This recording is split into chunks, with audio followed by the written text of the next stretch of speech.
Welcome to Supporting the Common Core with the 4Cs. My name is Emmy Lopez Phillips, and I'm with the Fresno County Office of Education. I apologize I couldn't be there with you today in person. Unfortunately, my son became sick at daycare and I had to pick him up. He's taking a nap now and he's doing fine, so I'm taking advantage of this time so that I can record a screencast for you. And before we get started, I just want to thank Sam for stepping in and providing a training to all of you second and third grade teachers. I'm sure you did a fabulous job and you got exactly what you needed today. Hopefully with this presentation you'll have just a little bit more. So with that, I'll go ahead and get started. So our goals for today, there are 4 goals. The first is we're going to identify 4Cs within a lesson and talk about where we see them or where we can implement them within a lesson. The second thing is we're going to talk about academic discourse and specifically how it happens within a lesson and discuss sentence frames. Sentence frames I'm sure you're all familiar with, but hopefully I provide you with additional resources. The third thing is we're going to learn some strategies on how to organize our digital content. You all know that sometimes your folders and your filing system on your computer could get a little out of hand and it starts to look like a very messy desktop. So hopefully I'll provide you with some strategies on how to organize that a little bit better. And the reason that's important and really has a lot to do with supplementing our Common Core curriculum is because as you start to find more digital content, you're going to have a ton of files and you're going to need a way to manage them properly so that you can find them quickly when another lesson comes up or when the following year and you're trying to remember where was that YouTube video that I found that was really great. So anyway, we're going to talk about some strategies on how to organize your digital content.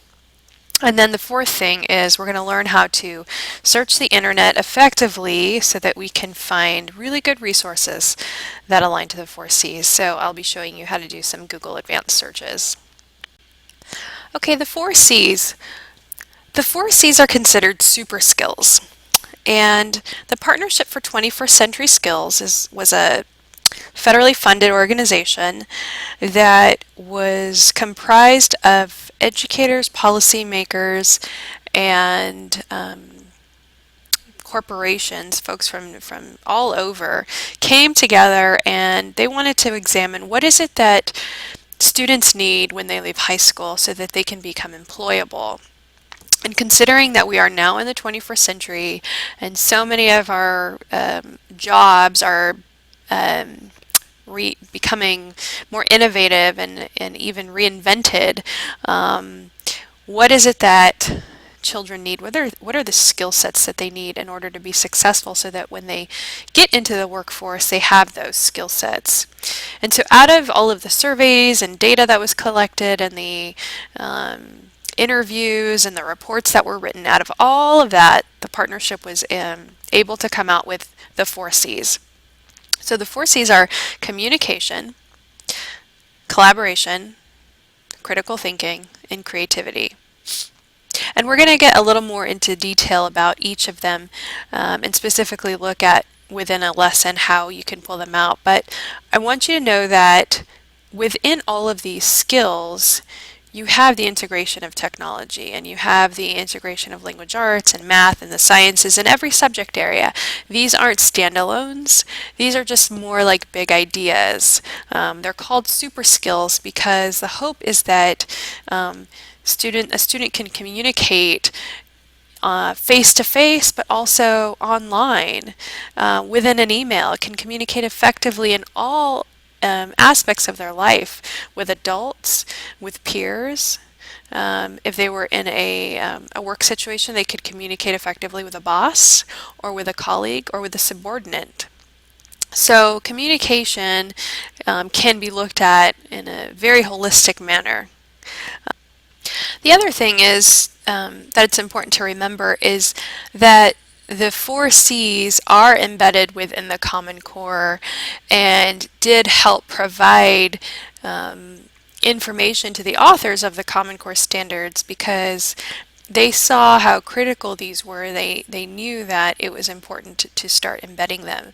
And one of the things that I've noticed about our textbooks is that while the information and within our textbooks is great and thorough and rigorous, it doesn't always do a good job of getting the four C's to really pop out at you, and where you see something and you go, oh yeah, that's a great example of collaboration, or that's a great way to get the kids to think creatively.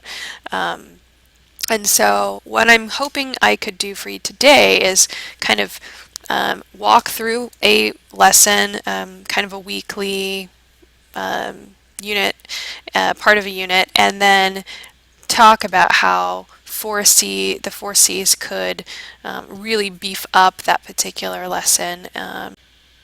So this is an example of what a weekly theme would look like for me and how I might integrate some 4Cs into this. So I've chosen out of Unit 3, 3rd grade California Treasures textbook, the week of Let's Communicate. That's this week's theme. And so I would start off with this slide, and I have a few pictures up of some children who are communicating. And I would have a short discussion with the students. What do you see? I'd ask them what they see in the pictures. Oh, I see a boy singing on a microphone. Okay, is that a way to communicate? Is that a form of communication? Sure. And then they could explain their reasoning to you. Then you have a gal here who's signing, and is signing a way of communicating, and you could talk about sign language and how people use that. And then you've also got a little girl here at the bottom who's talking on a phone. And so just the ability to communicate through our speaking and our listening is important as well. And so this is a great way of starting to build some background knowledge before you even start. And of course, you are already communicating. You're already showing students how they are thinking creatively, and they're also thinking critically as they're talking about what they know about communication.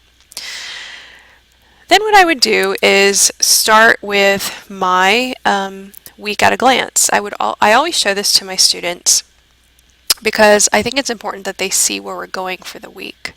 This also helps me plan. This doubles as a way for students to know where we're going, but also a way to keep me on track, and allows me to pace my time through my curriculum. And the reason I say it allows me to pace my time is because each of these links here are hyperlinks within my presentation. So the topics I have are on the left-hand column of oral language, word study, reading, language arts, and assessments.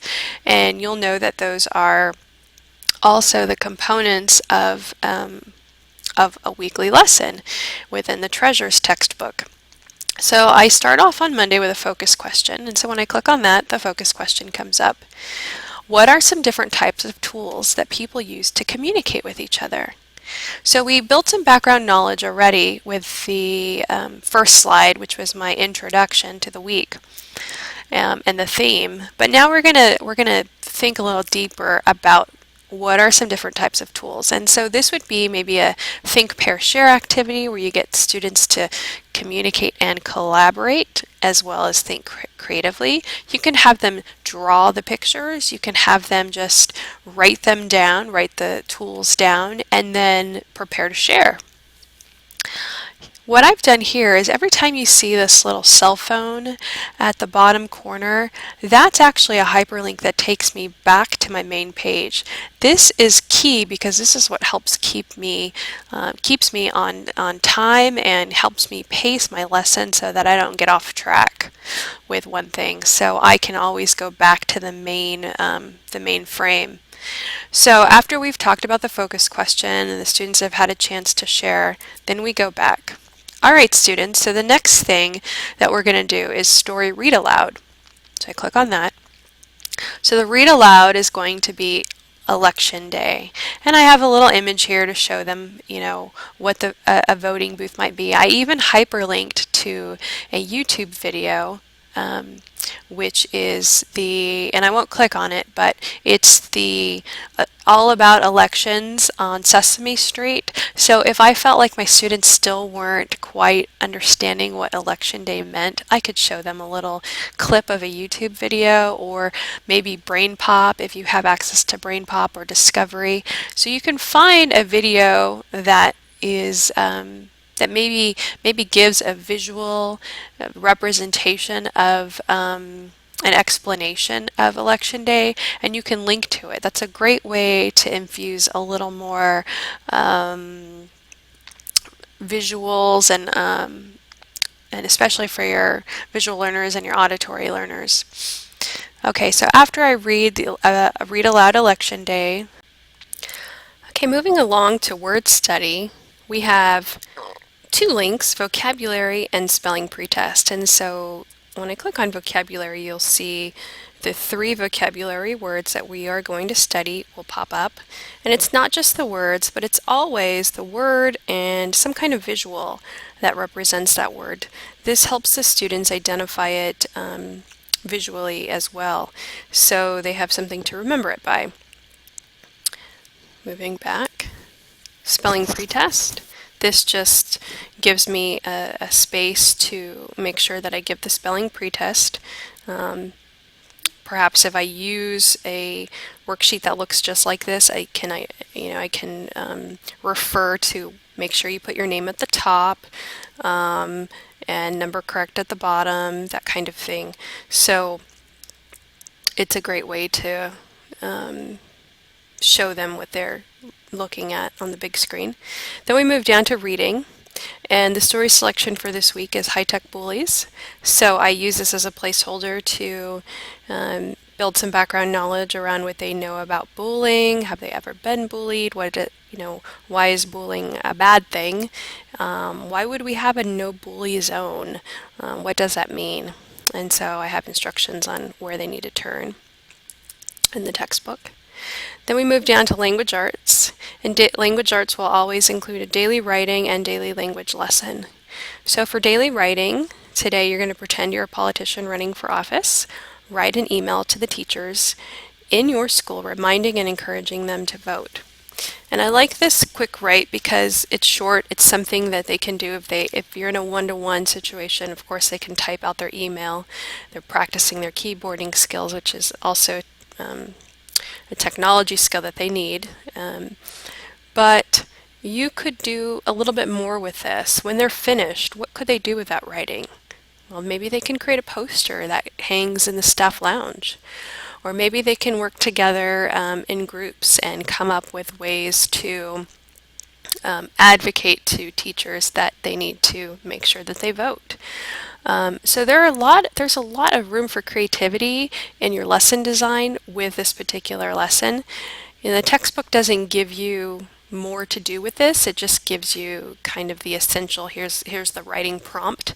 But you could take this a step further. And then we have the daily language, which in this case we're working on past tense verbs. So I have a definition of a past tense verb, tells about an action that has already happened. And like I said, I love visuals. So you see a child jumping in the air, and we have jump to jumped. So you have the ED. What did the boy do? The boy jumped. And so this just gives you a lot of room for explanation and conversation, allows students to start communicating and thinking a little more critically about the language that they use and what types of language that they're using, what are the parts of speech, and what's the grammar involved. And then finally, a quick check. And a quick check is really just an opportunity for you to have the students work together and collaborate so that they can check for understanding. So whether it's you want them to play a quick game to see how they retain the information, or do another think, pair, share, a quick check is really an opportunity for you to make sure that they got it. And then that's how the week would flow. when it comes to language arts. And of course, if I wanted, I could include, a few more rows at the bottom, maybe one for science and math, and other subjects that I'm going to teach. But I made just kind of a bare bones presentation for you, and I actually have this as a separate PowerPoint, and I can email that when I email this presentation to you, so that way you have something to work with if you want to modify it and make it your own.